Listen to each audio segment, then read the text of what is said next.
Strength and hypertrophy training may seem very similar on the surface, but when you look deeper, they're actually quite different, and in this video I'll explain the main differences between the two. The first and most important difference is in the definition of these terms. Hypertrophy is muscle size, so if you're doing hypertrophy training, all you care about is increasing the size of your muscles. Strength, on the other hand, is the skilled ability to produce force, which consists of muscle size, muscle architecture, neural drive, and technique. Muscle size is hypertrophy. The bigger your muscles are, the more force they can produce. Muscle architecture means the structure of your muscles. As you do the same exercise over and over, the force vectors in your muscles align in a way so that you're able to produce the most force in that exercise as efficiently as possible. Neural drive is your nervous system's ability to recruit the muscle and make it contract as hard as possible. And technique is your ability to perform the exercise in a way that allows you to produce as much force as possible. In other words, strength training is a little bit more complicated than hypertrophy training. The second difference is in the training philosophy. Since people who do hypertrophy training only care about growing muscle, their goal is to stimulate their target muscles as much as possible while using only the amount of weight that's necessary for them to stay in their target rep range. This is because the less weight you use, the less joint and connective tissue damage you cause, reducing your risk of injury and fatigue accumulation significantly. On the other hand, since people who do strength training only care about lifting more weight, their goal is to use as much weight as possible without sacrificing their technique. They aren't as concerned about how much they're stimulating their muscles and how much fatigue they're accumulating, because their goal is to simply lift more weight. In short, hypertrophy trainings do pull-ups to grow a bigger back, while strength trainings do pull-ups to get a stronger weighted pull-up. While they can complement each other, these two are very different goals, which is why hypertrophy and strength training are so different. To illustrate this, look at these two pull-up techniques and tell me which one will allow you to lift more weight. The first one, because there's no stretch at the bottom and the eccentric is much faster. But do both of these count as full range of motion pull-ups? Yeah, so if your goal is to simply increase your weighted pull-up, you'll definitely choose the first one. But if your goal was to grow a bigger back, you would choose the second one, because the longer eccentric and stretch at the bottom increases the hypertrophic stimulus, meaning that you can use less external weight and get the same amount of stimulus, or even higher. What I'm trying to say here is that in hypertrophy training, it doesn't really matter how much external load you use as long as you stimulate your target muscles. But in strength training, how much external load you use is pretty much the only thing that matters, because strength is measured by how much external load you can lift. The third difference is in the exercise selection. Since hypertrophy training only cares about increasing the size of your muscles, the exercise selection is really simple. Choose exercises that stimulate your target muscles really well and don't beat up your body too much. Or in other words, have a high stimulus fatigue ratio. For example, if your goal was to grow a bigger chest, you would choose exercises that stimulate your chest really well, such as push-ups, chest flies, and dips. On the other hand, since strength is defined by how it's measured, you need to first decide what you want to get stronger in. While you can say, I just want to grow more muscle, you can't say, I just want to get stronger. Stronger in what? Dips, pull-ups, planche, front lever? When you have specified in exactly what you want to get stronger in, only then you can know which exercises you should choose. For example, if your goal was to achieve the planche, your training program would be structured in a way that would make you stronger in the planche position. This would include exercises such as planche holds, planche presses, and planche negatives. The fourth difference is in the rep range. Hypertrophy is best achieved anywhere in the 5 to 30 rep range, because anything outside of it has a poor stimulus fatigue ratio. By going above 30 reps, you're simply tiring yourself out from doing so many reps and not stimulating your muscles that much because the load is so light. But by staying below 5 reps, you're lifting such heavy loads that you're accumulating a ton of fatigue and thus not able to accumulate enough training volume for optimal hypertrophy. Strength, on the other hand, is best built in the 3 to 6 rep range, because anything outside of it just doesn't train strength as efficiently. By going above 6 reps, you're training too light to really stimulate your nervous system, but by staying below 3 reps, you're accumulating a ton of fatigue for not that much more stimulus and increasing your risk of injury. The fifth difference is in the volume. Strength training requires a lower total volume than hypertrophy training, because it's not only more fatiguing, but also requires a higher degree of preparedness, which is the difference between your fitness and fatigue. In other words, to train for strength as efficiently as possible, you need to have as little fatigue as possible, so lower volumes tend to work better for strength training. On the other hand, it's okay to have high levels of fatigue for hypertrophy training, because you'll stimulate muscle growth no matter how fatigued you are. Of course, you shouldn't go overboard with volume and accumulate a crap ton of fatigue, but you definitely can do more volume than for strength training. On average, strength volumes are 2/3 of hypertrophy volumes. And the sixth and last difference is in the progression. Since muscle is built through an increase in volume, progressing in weight, reps, and sets works really well for muscle growth. On the other hand, since strength is the ability to lift heavy loads, the best method of progression when training for strength is to increase the load of the exercise, whether that be adding weight to your body, increasing the progression, or decreasing the assistance. However, this doesn't mean that you can increase reps and sets. You can, you just need to make sure that if you're increasing reps, you're staying in your target rep range, and if you're increasing sets, you're able to have high quality sessions for 4 to 8 weeks before deloading. Now that we've covered the main differences between strength and hypertrophy training, a question arises. Can you do both? For sure, you can get big and strong because the two are closely related. related. But can you get bigger and stronger at the same time? It depends. If you're a beginner, then you'll get bigger and stronger no matter what you do, simply because your body isn't accustomed to any kind of training stimulus. In this case, I'd recommend you to train in the 5 to 10 rep range with low volumes to get the best of both worlds. But if you're more advanced, you might be unable to do both at the same time, so you'll need to apply something called phase potentiation. Sounds fancy, but it's very simple. Build muscle first and strengthen it later. What this means is that you'll do hypertrophy training for a couple of months to build more muscle mass, and after that, do strength training for a couple of months to strengthen that muscle mass. Think of it like this. You're basically putting cotton around your muscles with hypertrophy training and turning that cotton into metal with strength training. This example also highlights a very important feature of hypertrophy training for strength. Once you've turned all of your cotton into metal, the only way to progress further is to add more cotton to your body, which basically means that once you've maxed out your current muscle mass's ability to produce force, the only way to progress further is to build more muscle mass. For strength athletes, this is a cycle that never ends. They build muscle and strengthen that muscle until infinity. If your goal is to get stronger, which is what this channel is all about, your hypertrophy cycle should usually be in the 5 to 10 rep range, because anything above it doesn't stimulate your nervous system as much, meaning that while you will build muscle, you may lose strength and have to spend more time strengthening your muscles. Continuing with the cotton example, you could say that the 5 to 10 rep range builds tougher cotton than the 10 to 30 rep range, so you can turn it into metal faster. So in this video, let's conclude everything we just talked about.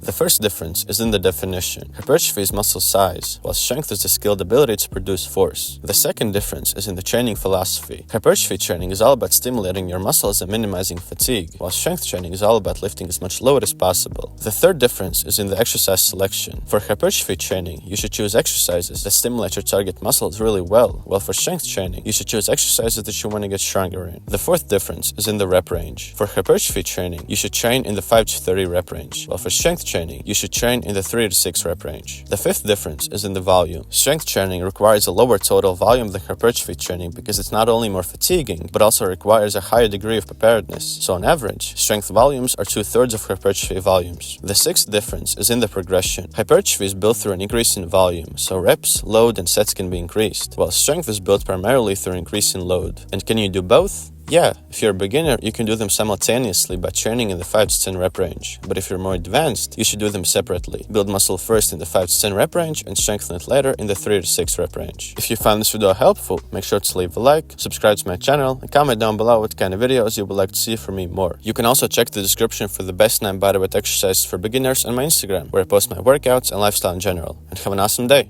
Peace!